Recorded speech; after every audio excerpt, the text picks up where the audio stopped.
Hey, to pair your Redmi Buds 5 with your Windows 10 or 11 PC or laptop, all you have to do is just open this charging case, be sure that the both earbuds are inside, and now we'll have to find this button. We have to click and hold this button until this indicator starts blinking.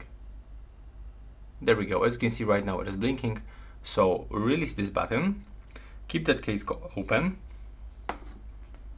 and now open the settings on your Windows PC. Then go to the Bluetooth and devices. Turn on the Bluetooth by clicking on the switcher. And next, you will have to select this option, Add Device, and select Bluetooth device. Now just wait until Redmi Buds 5 appears on the list. You have to be also sure that indicator is blinking, and from the list just select Redmi Buds 5 with the left mouse button. And now we are successfully connected. As you can see, there we are.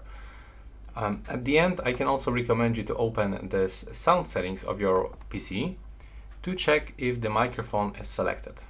As you can see, for some reason, the default microphone is still for your internal microphone, so we have to switch for the external from our Redmi Buds 5. And that's all right now. Please subscribe.